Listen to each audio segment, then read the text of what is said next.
Okay, हम लोग previous class में पढ़ रहे थे हीट के बारे में। ओके, जिसमें हम लोग ने क्या पढ़ा था, डिफरेंट टाइप्स ऑफ हीट के बारे में स्टडी किया था, जिसमें हम लोग दो टाइप ऑफ हीट को पढ़े थे, एक सेंसिबल हीट, दूसरा लेटेंट हीट। ठीक है, अब हम लोग देख रहे थे कि जब भी कोई एक एग्जाम्पल को हम लोग कर रहे थे, सपोज करो कि कोई ये एक आइस है, ठीक है, मान लो इस आइस का टेम्परेचर -10 डिग्री सेल्सियस है। ओके, अब क्या हुआ, जब हम लोग इस आइस में हीट को सप्लाई किए, क्यों, ठीक है, जब आइस में हम लोग हीट को सप्लाई किए तो आइस क्या करेगा, मेल्ट करना स्टार्ट करेगा। ठीक है, तो सबसे पहले क्या होगा, इस आइस का टेम्परेचर इंक्रीज होगा और -10 डिग्री सेल्सियस से ये आइस कहाँ पे जाएगा, आइस ही रहेगा, लेकिन टेम्परेचर क्या हो जाएगा, 0 डिग्री सेल्सियस। और हम हीट सप्लाई करते हैं, ये आइस क्या होगा, ये आइस कन्वर्ट हो जाएगा किसमें, वाटर में, और इस वाटर का टेम्परेचर कितना होगा, 0 डिग्री सेल्सियस। ठीक है, देखो इसमें और इसमें अंतर है, यहाँ पे वाटर है 0 डिग्री सेल्सियस में और यहाँ पे आइस है 0 डिग्री सेल्सियस में। Is it okay, is it okay,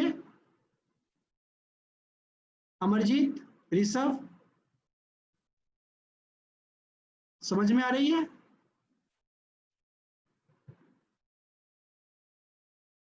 yes, okay.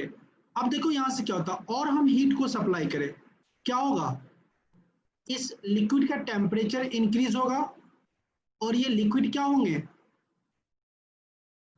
100 degree Celsius reach कर जाएंगे। फिर हम हीट को सप्लाई करें तो ये जो लिक्विड है ये क्या होंगे, 100 डिग्री सेल्सियस में स्टीम बन जाएंगे। ठीक है, अब फिर हम क्या करें, हीट को सप्लाई करें तो मे बी इसका टेम्परेचर क्या होगा, मान लेते 120 डिग्री सेल्सियस हो जाए स्टीम का। ठीक है, STEM। ठीक है, तो इस तरह से कोई प्रोसेस होगा। हमने क्या देखा कि जो आइस है, हीट सप्लाई होने पे, on the supply of the heat, the ice get converted into the steam, and in this process there are many step involve. ठीक है, सबसे पहला स्टेप क्या होगा, -10 डिग्री आइस से ये आइस क्या होंगे, 0 डिग्री आइस में कन्वर्ट होंगे, 0 डिग्री सेल्सियस आइस में कन्वर्ट होंगे। और इस चीज को हम लोग क्या बोलते हैं, कौन सा हीट बोलेंगे, प्लीज टेल मी। हम लोग इसको कौन सा हीट बोलेंगे, सेंसिबल हीट और latent heat, you can speak,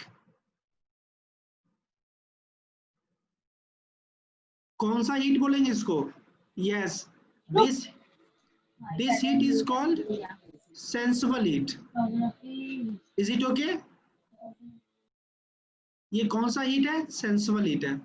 अब देखो यहाँ पे 0 डिग्री सेल्सियस आइस किस में कन्वर्ट हो रहा है, 0 डिग्री सेल्सियस लिक्विड में। यहाँ पे क्या हो रहा है, फेज चेंज हो रहा है, यहाँ पे फेज चेंज हो रहा है। क्या यहाँ पे टेम्परेचर चेंज हो रहा है, no, there is no temperature change. तो याद रखो कि लेटेंट हीट क्या होता है, जहां पे those heat which is required to change the phase, तो इस हीट को हम लोग क्या बोलेंगे, लेटेंट हीट बोलेंगे। इज इट ओके, अब फिर यहाँ पे देखो 0 डिग्री सेल्सियस लिक्विड से 100 डिग्री सेल्सियस लिक्विड में कन्वर्ट हुआ और ये टेम्परेचर क्या हुआ, हमारे थर्मोमीटर पे रीड किया गया। तो यहाँ पे क्या हो रहा है, कौन सा हीट सप्लाई हो रहा है, यहाँ पे फिर से सेंसिबल हीट सप्लाई हो रहा है। और फिर यहाँ देखो 100 degree Celsius liquid heat supply करने के बाद किस में कन्वर्ट हो रहा है, 100 डिग्री सेल्सियस स्टीम में। मीन्स यहाँ पे फिर क्या हो रहा है, फेज चेंज हो रहा है। ठीक है, क्या हो रहा है, यहाँ पे फेज चेंज हो रहा है। क्या यहाँ पे टेम्परेचर चेंज हो रहा है? No, there is no temperature change. तो यहाँ पे कौन सा हीट होगा? Latent heat. It is clear. फिर इसी तरह यहाँ पे देखो 100 डिग्री सेल्सियस स्टीम किस में कन्वर्ट हो रहा है? 120 डिग्री सेल्सियस स्टीम में। Means this heat is sensed by the thermometer. So in this process there is the supply of which type of heat? Sensible heat. Is this clear? Anyone have any doubt? Yes or no? Please tell me. Tell me, anyone have any doubt? अब देखो, क्या हम लोग easily find कर सकते हैं कि कहां पे सेंसिबल हीट है और कहां पे लेटेंट हीट है? सेंसिबल हीट में क्या होगा?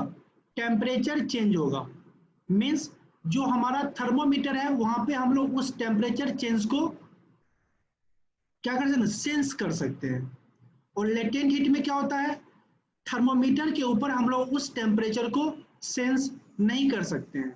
Is it okay? तो क्या होता है? वो हीट जाता कहाँ है? ये हीट रिक्वायर्ड होता है फेज चेंज करने में। जैसे यहाँ पे क्या हुआ? आइस जो कि सॉलिड में है कन्वर्ट हुआ किस में? 0 डिग्री सेल्सियस लिक्विड में। यहाँ पे क्या हुआ? सॉलिड से लिक्विड में फेज चेंज हुआ, टेम्परेचर कांस्टेंट रहा। यहाँ पे कौन सा हीट होगा? लेटेंट हीट होगा। Sir how evaporation layer wise? Sir how evaporation layer wise? Yadav ji एक बार और क्वेश्चन लिख के भेजो। हाउ, क्या पूछना चाह रहे हो? How evaporation layer wise? मैं क्वेश्चन नहीं समझा, फिर से क्वेश्चन लिख के भेजो, ठीक है? How evaporation occur layer wise? देखो सिंपल है। देखो अगर इवोपरेशन की बात करते हो तो इवोपरेशन किस पे डिपेंड करता है? टेम्परेचर पे और सरफेस एरिया पे। जितना ज्यादा सरफेस एरिया होगा उतना ज्यादा इवोपरेशन होगा। तो ऑटोमेटिक है। इवोपरेशन मेनली होता क्यों है? Because of the sun rays. ठीक है यादव जी, जब जो क्वेश्चन हो ना उसी समय पूछना चाहिए, ठीक है?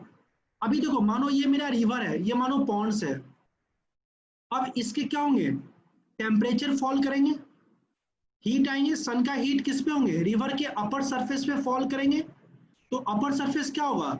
इट हीट को गेन करके अपना फेस चेंज करके ऊपर चला जाएगा। फिर क्या होगा? ये ऊपर का लेयर खत्म हो गया, ऊपर का लेयर क्या हुआ? चेंज हो गया। फिर क्या होगा? जो इसका निचली वाला लेयर होगा उस पर ये हीट पड़ेगा एंड सो ऑन। इस तरह से हीट क्या होता है? फॉल करता है लेयर बाय लेयर किसी सरफेस के ऊपर, और वहां पे क्या होते हैं? ट्रांसफर ऑफ इवोपरेशन होते हैं।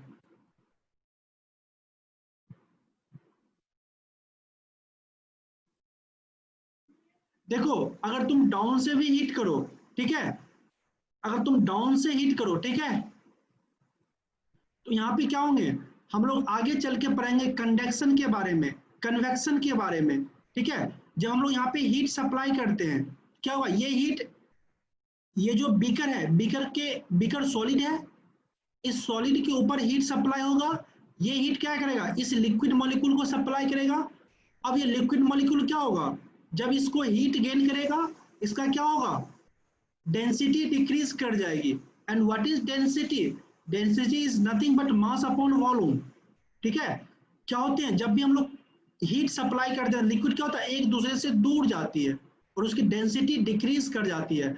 जो जिस चीज की डेंसिटी डिक्रीज करती है वो क्या होता है? ऊपर आते हैं। ठीक है? और जो ऊपर वाला वाटर है इसका डेंसिटी हाई है, ये क्या हो जाएगा? नीचे आ जाएगा। ठीक है? और इस प्रोसेस को हम लोग क्या बोलते हैं? कन्वेक्शन बोलते हैं। इसको बोलते हैं कन्वेक्शन। ठीक है? अब यहाँ पे क्या होगा? जो ये सरफेस होगा ये क्या होंगे? एटमॉस्फेयर के कांटेक्ट में आएंगे और यहाँ पे इवोपरेशन स्टार्ट रहेगा। It is clear? इवोपरेशन के लिए क्या चाहिए? इसको बाहर जाने के लिए भी तो जगह चाहिए। क्या अंदर वाला वाटर कैसे बाहर जाएगा? तो सबसे पहले क्या होगा? ये वाटर जो जो जो हॉट वाटर है, जो नीचे में गर्म वाटर है, वो ऊपर आएगा और नीचे वाला ठंडा वाटर नीचे जाएगा और इस सरफेस से क्या होंगे? इवोपरेशन होंगे। It is clear? Yadav ji समझ में आया? ये सब के बारे में हम लोग हीट ट्रांसफर में पढ़ेंगे। देखो अभी मैं क्या पढ़ा रहा था, सेंसिबल हीट और लेटेंट हीट को पहचानना, और आप यहाँ पे अभी इवोपरेशन पे ही लटके हुए हो। क्या आपको ये चीज समझ में आएगा जो भी मैं बताया हूँ? नहीं समझ में आएगा ना? तो जब जो चीज पढ़ाए वहां पे पहले फोकस करो। अगर आपको कोई डाउट होता है, पुराना डाउट है, मैं स्टार्टिंग में भी पूछता हूँ यू हैव एनी डाउट, फिर लास्ट में भी पूछता हूँ किसी को कोई डाउट है तो वहां पे पूछ लो। अगर आप इस समय इसी चीज को पूछोगे तो क्या होगा, नुकसान आपका है। मानो मैंने ये सेंसिबल हीट लेटेंट हीट बताया, मे भी आप नहीं समझ पाओगे, मेरा क्या होगा, मैं तो पढ़ लिया। ठीक है, इट इज क्लियर? तो जब जो टॉपिक पढ़ाएं अगर उससे कोई रिलेटेड डाउट है तो आप पूछ सकते हो। अगर कोई पिछला टॉपिक का डाउट है या आपके मन का डाउट है, ठीक है, तो आप लास्ट में जब मैं पूछता हूँ उस समय आप पूछ सकते हो। ठीक है, अब देखो सेंसिबल हीट कैसे निकालते हैं। सेंसिबल हीट निकालने के लिए सिंपल फार्मूला क्या है, एम सी डेल्टा टी। ठीक है, और मैंने कल ही आपको क्या बताया था, जो ये स्पेसिफिक हीट सी होते हैं ये कितने टाइप के होते हैं, दो टाइप के होते हैं। एक क्या होता है गैस के लिए, एक क्या होता है ये CV, और एक होता है CP। ठीक है, ये किसके लिए होते हैं, गैस के लिए। Constant volume, specific heat at constant volume, और इसको क्या बोलते हैं हम लोग, specific heat at constant pressure. Is this clear? अब देखो यहाँ पे क्या करोगे, ये लिक्विड है, अगर इस लिक्विड का हम लोग सेंसिबल हीट निकालना चाहेंगे हम लोग क्या करेंगे, QS is equal to MC delta T apply करेंगे, जहां पे डेल्टा टी क्या होगा, final minus initial, T final minus T initial. T final क्या है, -0 डिग्री सेल्सियस, और इन सॉरी, हाँ, टी फाइनल क्या है 0 डिग्री सेल्सियस, और टी इनिशियल क्या है -10 डिग्री सेल्सियस। तो देखो याद रखना, इस सी का यूनिट क्या होता है, किलो जूल पर केजी केल्विन। तो हम क्या करेंगे, सबसे पहले इस टेम्परेचर को सेल्सियस को क्या करेंगे, केल्विन स्केल में चेंज करेंगे। ठीक है, उसके बाद हम लोग कैलकुलेट करेंगे कि sensible heat is equal to MC delta T. अब देखो लेटेंट हीट बराबर क्या होता है, जब हम लोग लेटेंट हीट फाइंड आउट करते हैं, क्या हम लोग लेटेंट हीट में इस फार्मूला को यूज कर सकते हैं, नो। क्यों? क्योंकि अगर हम इस फार्मूला को while finding the latent heat, if we use this formula, then what happen, delta T for this situation, the delta T will be 0, इसमें क्या हो जाते हैं, delta T will be 0। So how can you we use this formula, if you use this formula, Q is equal to MC delta T, then what happen, for this process heat supply become 0, but we all know that कि हम लोग क्या जानते हैं कि हम लोग इसमें हीट को सप्लाई कर रहे हैं, इसका मतलब क्या यहाँ पे हीट तो 0 होगा नहीं, तो इसके लिए हम लोग क्या लगाते हैं, ML लगाते हैं। Is it okay?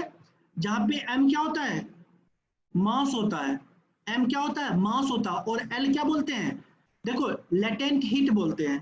ठीक है, और जो लेटेंट हीट होता है ये भी दो टाइप का होता है, एक को बोलते हैं latent heat of fusion, latent heat of fusion, और दूसरे को बोलते हैं लेटेंट हीट ऑफ वेपोराइजेशन। समझ में आ रही है कि नहीं? हाँ जी, आप लोग अनम्यूट करके बोल सकते हो।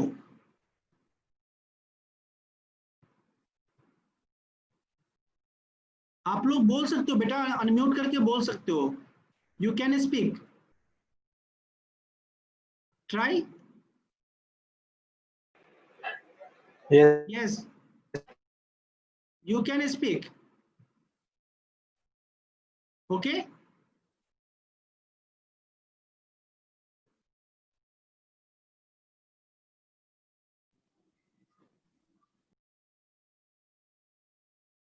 पता नहीं ये लोग क्यों बंद करके रखते हैं।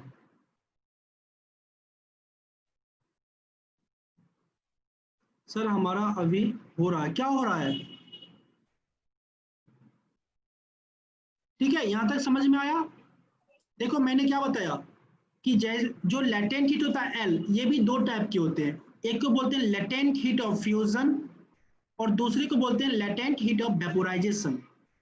अब यहाँ पे देखो, जब आइस जो कि -10 डिग्री सेल्सियस पे था और इसको हम लोग कहाँ पे ले गए, steam at to 120 degree Celsius.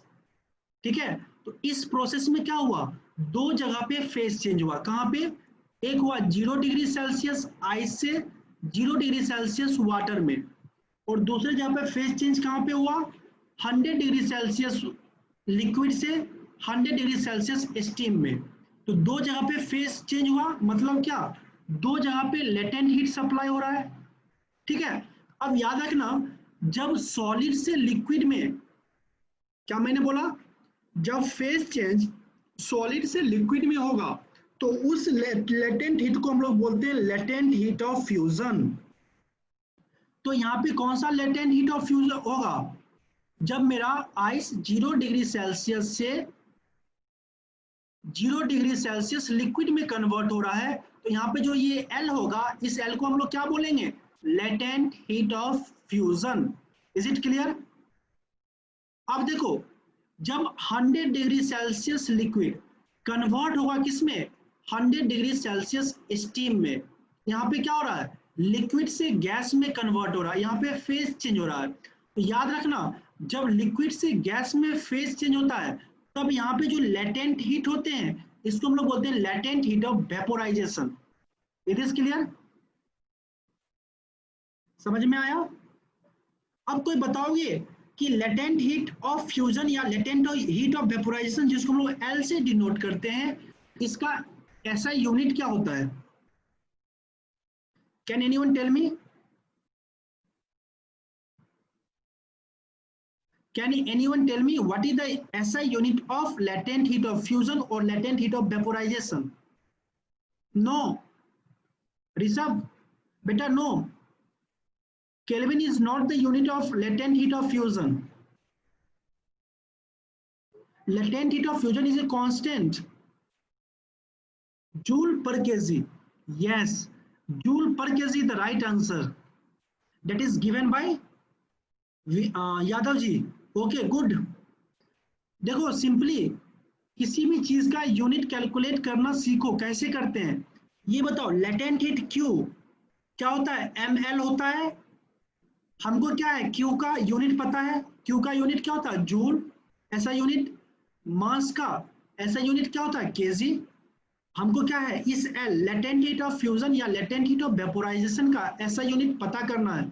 हम क्या करेंगे, सिंपली एल बराबर क्या होगा, क्यू अपॉन एम होगा। क्यू का यूनिट क्या होता है, जूल। एम का यूनिट क्या होता है, केजी। तो लेटेंट हीट ऑफ फ्यूजन या लेटेंट हीट ऑफ वेपोराइजेशन का यूनिट क्या होगा, जूल पर केजी होगा। Is this clear? Is this clear? हाँ जी, सब बोलो। हाँ, आप लोग सब बोलो, कुछ लोग क्यों बोलते हो, कुछ लोग आंसर करते हो, सब चुपचाप बैठे रहते हो, ऐसे कैसे होगा। अपूर्वा, सौरभ, सिंह जी, अभिषेक, धर्मश्री, सौरभ, हाँ हो गया। और किसी का नाम बच रहा है क्या? आप लोग सब आंसर करो। अगर मैं पूछता हूं तो सबके लिए पूछता हूं ना, आप में से कोई एक करते हो और दूसरा नहीं करते हो, इससे नुकसान आपका होगा। ठीक है, तो हमने क्या देखा कि जो लेटेंट हीट है, चाहे लेटेंट हीट ऑफ फ्यूजन हो चाहे लेटेंट हीट ऑफ वेपोराइजेशन हो, इसका यूनिट क्या हुआ, जूल पर केजी। अब देखो हमको क्या करना है, वाटर का जो लेटेंट हीट होता है, ठीक है, लेटेंट हीट ऑफ फ्यूजन किसके लिए, वाटर के केस में।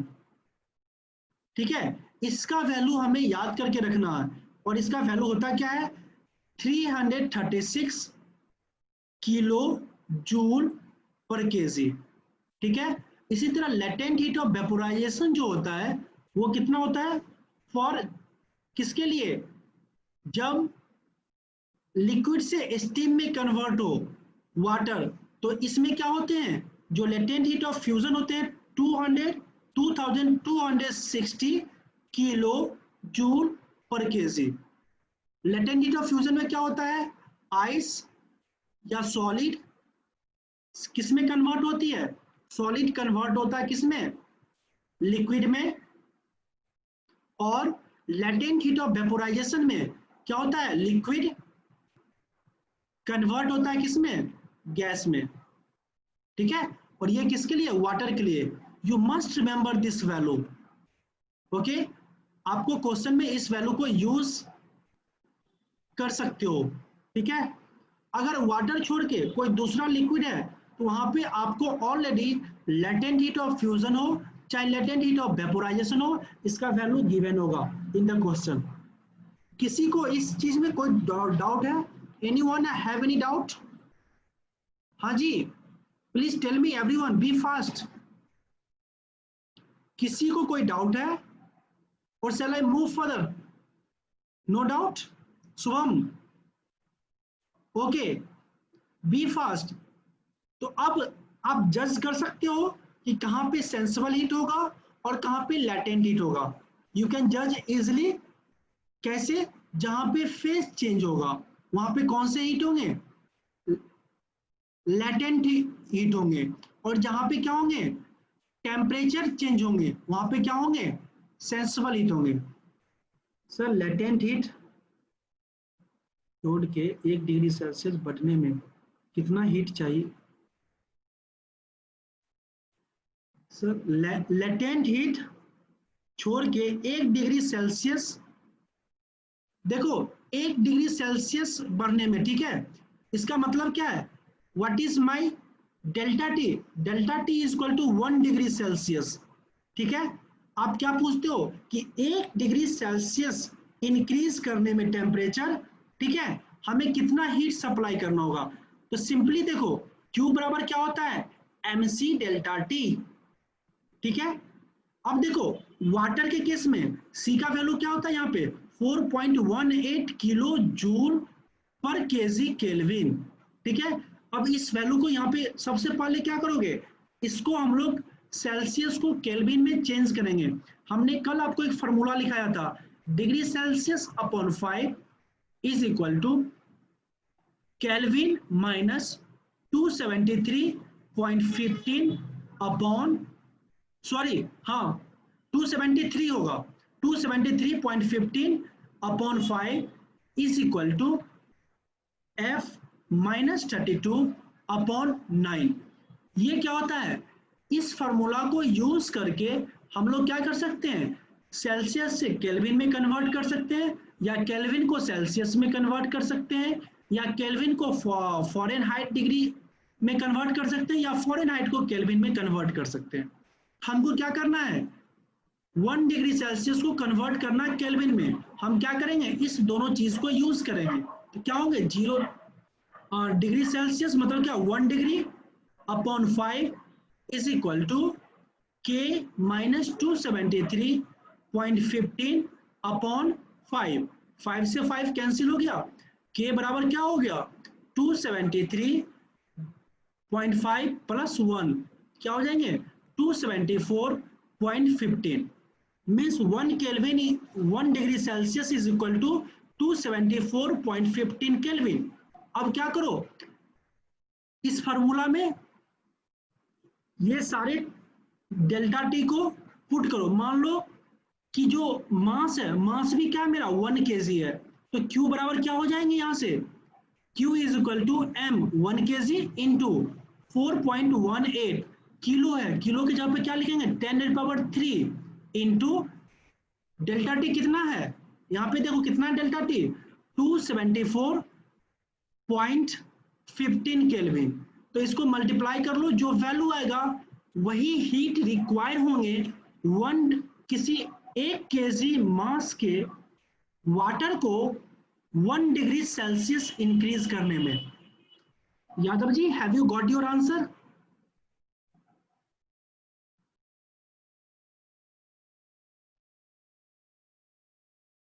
Yes, yes, temperature gradient. if you want to increase 1 degree Celsius means that the temperature gradient is degree Celsius. अगर आप किसी भी चीज का टेम्परेचर 1 डिग्री सेल्सियस इंक्रीज करना चाहते हो, इसका मतलब क्या है? The temperature gradient is 1 degree Celsius. Is it okay? मानो अगर मैं 5 से 6 करना चाहता हूं, यहां पर भी क्या हो रहा है? 1 यूनिट का इंक्रीमेंट है. चाहे मैं 10 से 11 करना चाहता हूं, यहां पर भी क्या है? 10 से 11 करेंगे, यहां पर भी क्या 1 यूनिट का इंक्रीमेंट है. मतलब क्या, यहां पर भी डेल्टा, मान लो ये डिग्री सेल्सियस है, 10 डिग्री सेल्सियस है, ये मान लो 11 डिग्री सेल्सियस है, तो यहां पर भी क्या है? डेल्टा टी बराबर 1 डिग्री सेल्सियस है. सिमिलरली यहां पर मानो ये 5 डिग्री सेल्सियस है, ये 6 डिग्री सेल्सियस है, यहां पर भी डेल्टा टी बराबर क्या है? 1 डिग्री सेल्सियस है. Yes, if you want to change the temperature by 1 degree Celsius, that means the temperature gradient, that is delta T, is equal to 1 degree Celsius. Have you understand it? Have you understand it? Yadav?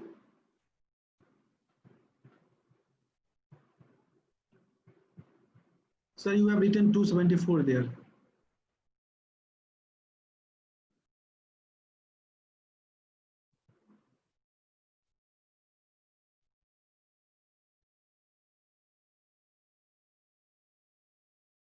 Please look your question.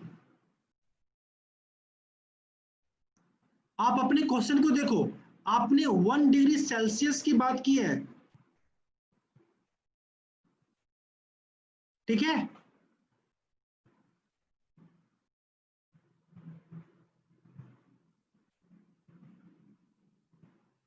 नहीं, देखो, ये जो temperature है ना, ये temperature T initial होगा और ये टेम्परेचर मेरा टी फाइनल होगा.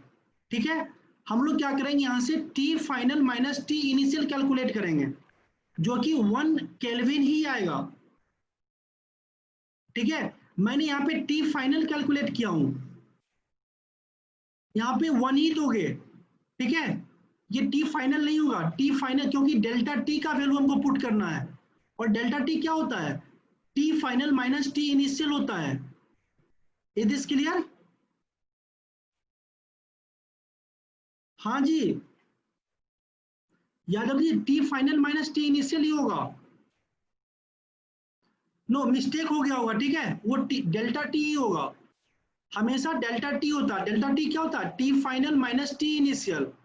बट हमको क्या करना है, मैं ये आपको इसलिए बताया कि टेम्परेचर स्केल में चेंज करना जरूरी होता है. ठीक है? इसलिए बताइए, ये मैं टी फाइनल निकाला हूं. ठीक है? टी फाइनल मेरा क्या है? 274.15 केल्विन, और टी इनिशियल क्या था? 273.15 केल्विन. यहां से मुझे डेल्टा टी क्या हो जाएंगे? 1 आ जाएंगे. Is it clear? Shall I erase it?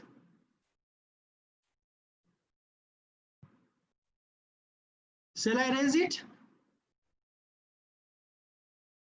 समझ में आया? ओके.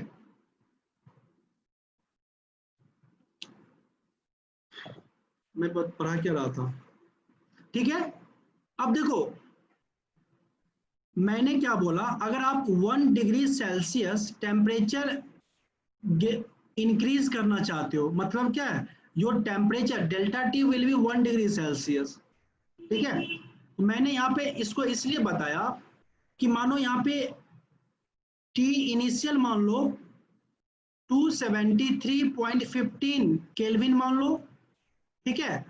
तो अब देखो, मैंने क्या बोला था कि केल्विन माइनस 273.15 केल्विन बराबर क्या होते हैं? 1 होंगे. तो यहां से केल्विन बराबर क्या हो जाएगा? 1 प्लस 273.15 केल्विन प्लस 1, ये क्या हो जाएंगे? 274.15 केल्विन होंगे. अब देखो, इनिशियल इस टेम्परेचर में से इस टेम्परेचर को माइनस करो, तो आपको डेल्टा टी क्या हो जाएंगे? 1 केल्विन होंगे. ठीक है? Is this clear? उसके बाद फार्मूला अप्लाई करो. Q बराबर mc डेल्टा टी। अब मैंने क्या बोला, मास ले लो 1 kg का, C 4.18 होता है, और डेल्टा टी पुट करो, पता चल जाएगा Q का वैल्यू। Is this clear? और I have to repeat it again? No? हाँ जी। अब देखो, हम लोग फर्स्ट क्लास में पढ़े थे,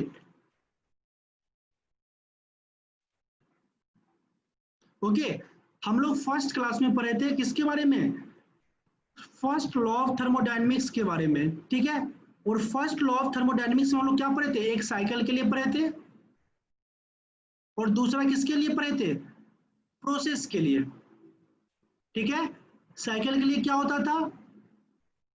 cyclic integration of D Q is equal to cyclic integration of D W, जिसको हम लोग summation of Q is equal to summation of W भी लिखते थे। It is clear? ये किसके लिए होते हैं? साइकिल के लिए। प्रोसेस के लिए क्या होंगे? Q is equal to D U plus D W, ठीक है। इस दोनों प्रोसेस को याद रखना। अब देखो, जो डी यू है ये क्या है? Change in internal energy. ये क्या है? चेंज इन इंटरनल एनर्जी, ठीक है। और ये क्या होते हैं?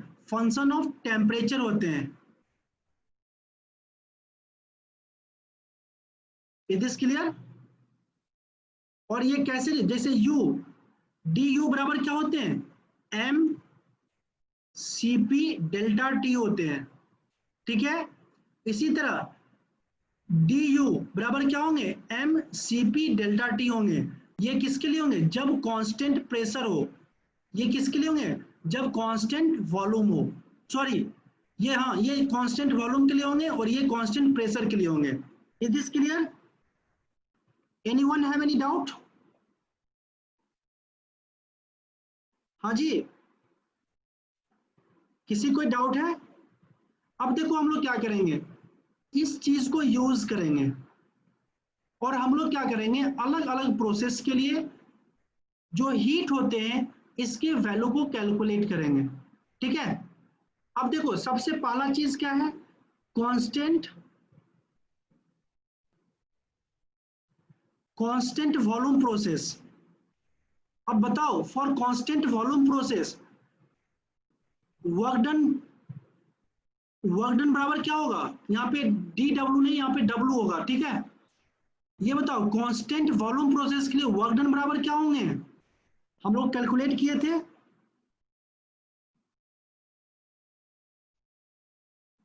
हाँ जी, बताइए।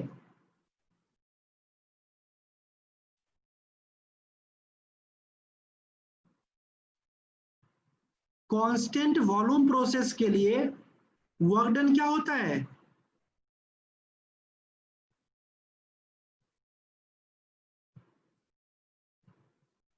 नहीं बोलोगे?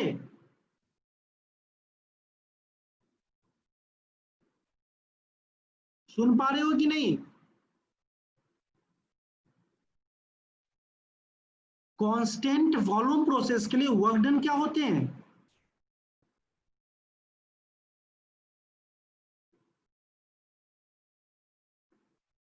आप लोग को मैं शुरुआत की क्लास में कांस्टेंट वॉल्यूम प्रोसेस के लिए, कांस्टेंट प्रेशर प्रोसेस के लिए, आइसोथर्मल प्रोसेस के लिए, और आइडियाबैटिक प्रोसेस के लिए, चारों के लिए जो हम लोग डेरिवेशन किए थे वर्क डन निकालने का। यादव जी, कांस्टेंट वॉल्यूम आप बोल रहे हो P V2 माइनस V1। अब यादव जी, आप हमको एक चीज बता दो, वॉल्यूम कांस्टेंट का मतलब क्या है? V1 is equal to V2, तो ये टर्म तो ऑलरेडी जीरो हो जाएगा। फिर कांस्टेंट वॉल्यूम प्रोसेस के लिए वर्क डन बराबर ये टर्म कैसे होंगे? यस, कांस्टेंट वॉल्यूम प्रोसेस के लिए वर्क डन क्या होते हैं? जीरो के बराबर होते हैं। Is this okay? अब देखो, इस फार्मूला को यूज करो। यहाँ पे क्या होंगे? Q, थर्मोडायनेमिक्स फर्स्ट लॉ किसके लिए? फॉर प्रोसेस के लिए। और प्रोसेस मेरा कैसा है? कांस्टेंट वॉल्यूम प्रोसेस है। और कांस्टेंट वॉल्यूम प्रोसेस में वर्क डन क्या होता है, 0 के बराबर होता है। क्यू यू प्लस डब्ल्यू, ये क्या है, थर्मोडायनेमिक फर्स्ट लॉ, किसके लिए, प्रोसेस के लिए। अब क्या है, कांस्टेंट वॉल्यूम है, तो कांस्टेंट वॉल्यूम के लिए वर्क डन 0 है, मतलब क्या, ये टर्म 0 हो जाएंगे। तो कांस्टेंट वॉल्यूम प्रोसेस में क्यू बराबर क्या होंगे, चेंज इन इंटरनल एनर्जी, और कांस्टेंट वॉल्यूम प्रोसेस के लिए क्यू बराबर क्या होते हैं, जो change in internal energy for constant volume process क्या होते हैं, डी यू, किसके लिए, वी कांस्टेंट के लिए क्या होंगे, M C V delta T. तो यहां से क्यू बराबर क्या हो जाएंगे, M C V delta T.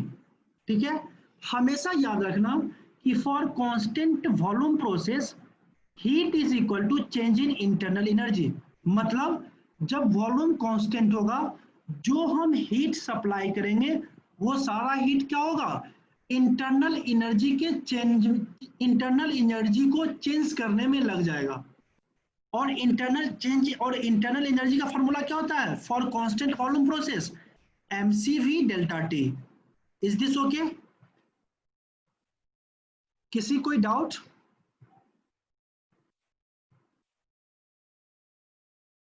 हाँ जी बोलो, धनश्री, रोशनी, अनंत, Yusuf, Rishabh,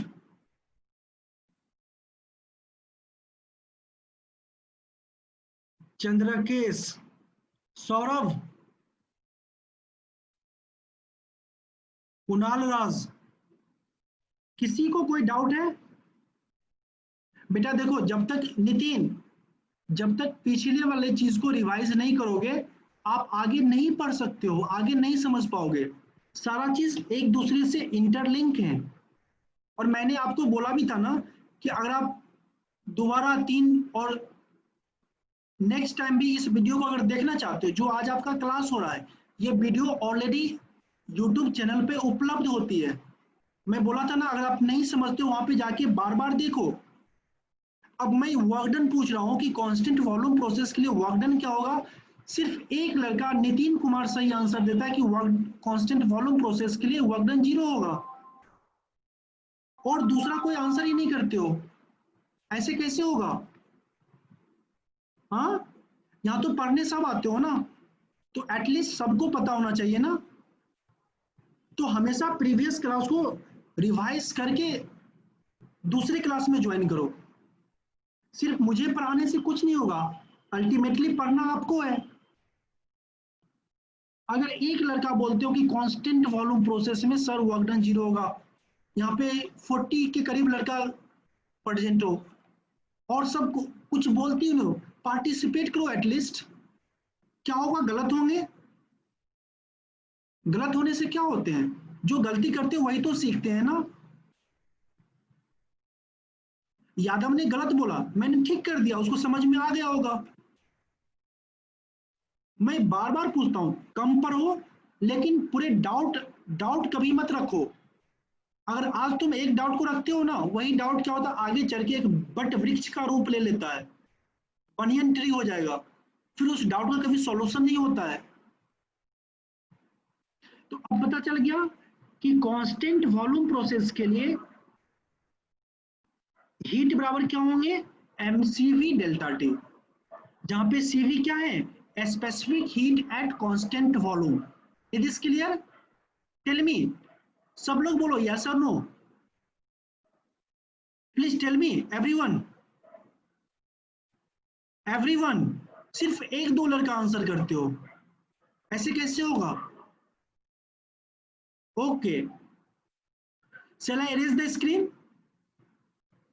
okay I will erase the screen. आप लोग क्या करो, अगर इस वीडियो को फिर से देखना चाहते हो,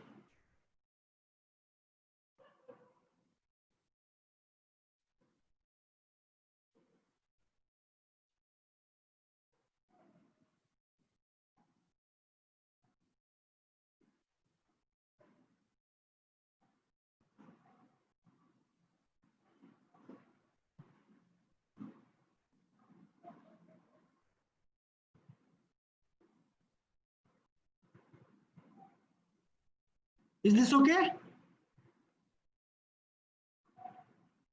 अगर नेट प्रॉब्लम के कारण किसी को कोई चीज छूट जाती है, आप यहां से विजिट कर सकते हो, ठीक है? ओके, चले प्रोसीड। ओके, ठीक है।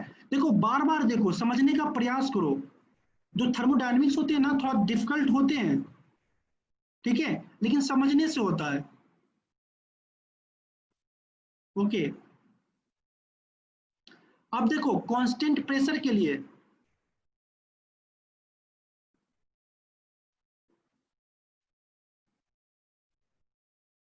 कांस्टेंट प्रेशर के लिए Q बराबर क्या होंगे?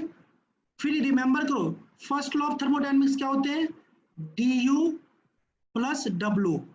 अब देखो कांस्टेंट प्रेशर के लिए, सबसे पहले कांस्टेंट प्रेशर के लिए इंटरनल एनर्जी क्या होंगे? m Cp डेल्टा T होंगे। और वर्क डन क्या होते हैं कांस्टेंट प्रेशर के लिए? कोई बताओगे? हम लोग डिराइव किए थे, कोई बताओगे वर्क डन क्या होता है कांस्टेंट प्रेशर प्रोसेस के लिए? Yes Nitin, Nitin is right. आप सब बताओ, टेल मी एवरीवन। साक्षी, धनश्री, सब कोई बताओ क्या होता है कांस्टेंट प्रेशर के लिए वर्क डन क्या होते हैं? फिर एक लड़का, प्लीज सब बोलो। Roshni, Shubham, Anand, Rishabh. P delta T, okay. P, yes, आप लोग सबको ही बोलो यार, एक को बोलने से नहीं होगा। देखो कांस्टेंट प्रेशर के लिए हम लोग ऑलरेडी डिराइव कर चुके हैं कि वर्क डन बराबर क्या होता है? P into V2 minus V1, ठीक है। अब इस दोनों को यहाँ पे पुट कर दो, मतलब क्या होगा? mCp delta T plus work done बराबर क्या होगा यहाँ पे? P V2 माइनस V1, ठीक है। तो याद रखना कि जो हीट हम सप्लाई करते हैं, ठीक है, किस प्रोसेस में? कांस्टेंट प्रोसेस में। तो ये हीट किस में यूज होते हैं? Internal. Some part of this heat is used to change the internal energy of the system and some part gives us the work done. It is clear? यहाँ पे constant volume process में जो भी heat थे वो क्या हो रहे थे? सारा का सारा हीट क्या हो रहे थे? इंटरनल एनर्जी को चेंज करने में लग जा रहे थे। किस प्रोसेस में? कांस्टेंट वॉल्यूम प्रोसेस में। लेकिन जब मेरा कांस्टेंट प्रेशर प्रोसेस है, यहाँ पे क्या है? इस हीट का कुछ पार्ट इंटरनल एनर्जी को चेंज करने में लग रहा है और कुछ पार्ट क्या कर रहा है? हमें वर्क डन दे रहा है। इसलिए जो कांस्टेंट प्रेशर प्रोसेस में Q बराबर क्या होता है? mCp delta T plus P V2 minus V1। Is this clear? समझ में आया कि नहीं? हाँ जी। अब याद रखना कि जब कांस्टेंट प्रेशर प्रोसेस हो, ठीक है, तो हीट किस में यूज हो रहा है? कुछ पार्ट ऑफ हीट यूज हो रहा है इंटरनल एनर्जी को चेंज करने में, और कुछ पार्ट ऑफ एनर्जी क्या कर रहा है? पीवी वर्क को परफॉर्म कर रहा है। तो इसी टर्म को थर्मोडायनेमिक्स में हम लोग यूज करते हैं एच से, और इस एच को हम लोग बोलते हैं इंथैल्पी। क्या बोलते हैं इसको? इंथैल्पी बोलते हैं। मीन्स एच इक्वल टू क्या होता है? U plus PV. मतलब क्या? Enthalpy is equal to internal energy plus PV work. Is this clear? इसी टर्म को इंथैल्पी बोला गया है। कब? जब कांस्टेंट प्रेशर में। Is this clear? तो कांस्टेंट प्रेशर में जो हीट सप्लाई हो रहा है उसी को हम लोग क्या बोल रहे हैं? इंथैल्पी बोल रहे हैं। मतलब internal energy plus pressure volume work. Is this clear? समझ में आ रहा है कि नहीं? अब चलो आइसोथर्मल प्रोसेस के लिए बताओ। आइसोथर्मल प्रोसेस के लिए W बराबर क्या होंगे?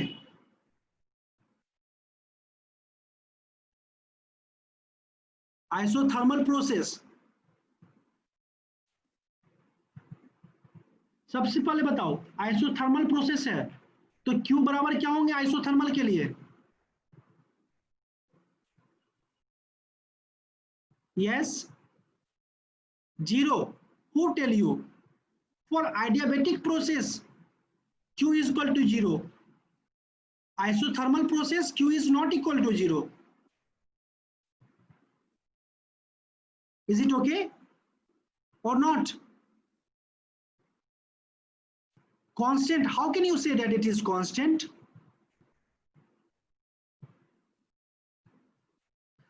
Simply देखो फॉर्मूला लगाओ, फर्स्ट लॉ क्या बोलता है? Q is equal to du plus W।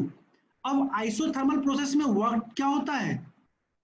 What is work for isothermal process? हाँ जी,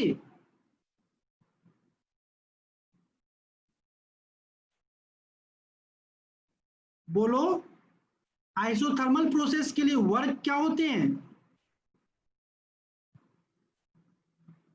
यस, सिर्फ एक लड़का, ओनली वन स्टूडेंट्स। कैसे होगा?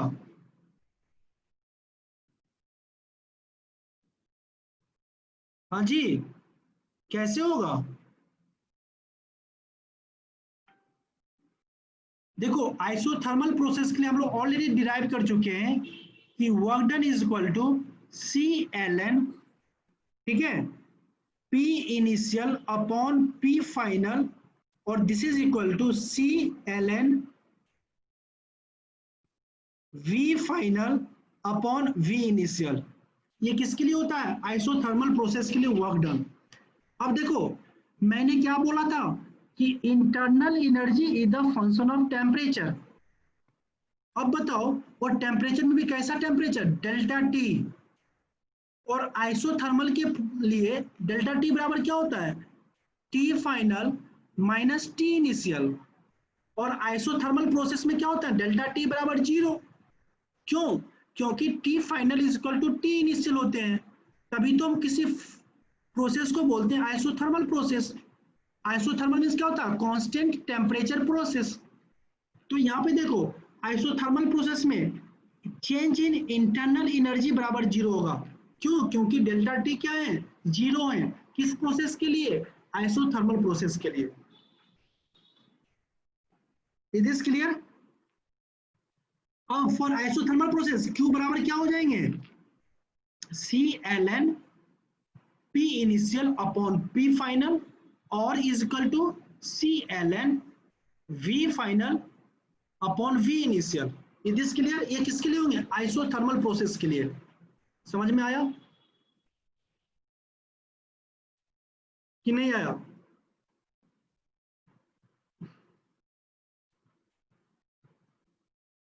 हाँ जी,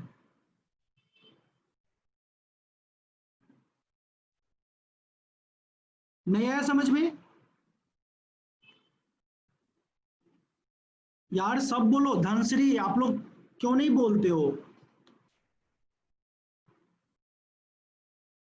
कम से कम मैसेज तो कर दिया करो ना, मैसेज, प्राइवेट मैसेज भी आप कर सकते हो। Is it okay?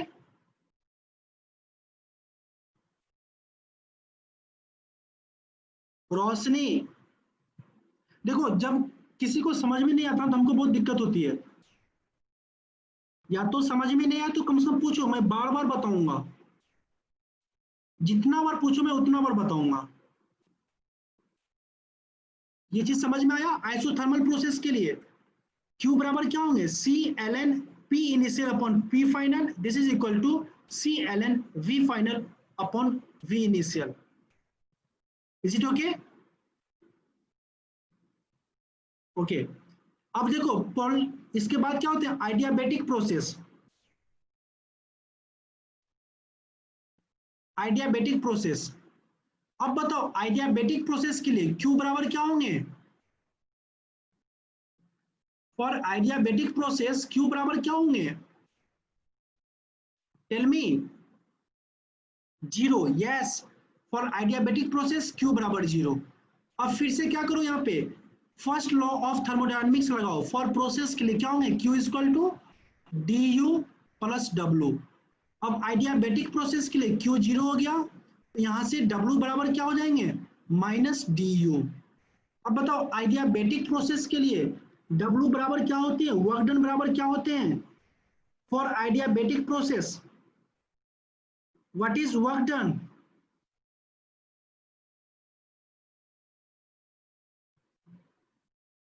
हाँ जी,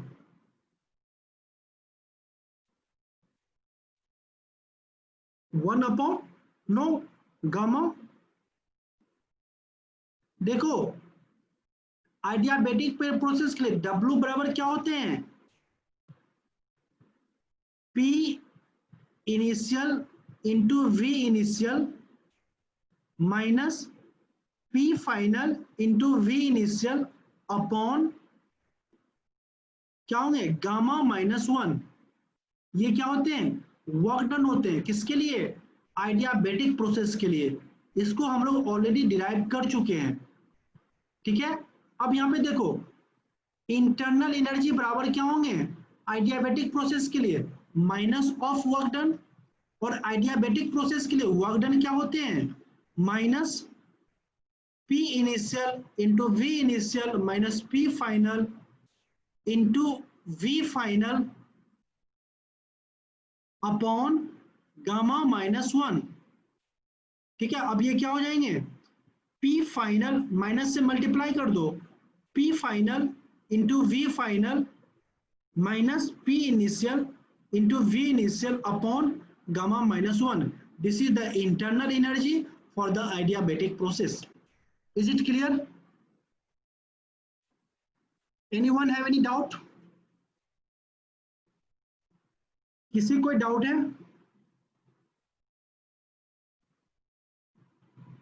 हाँ जी, नो सर,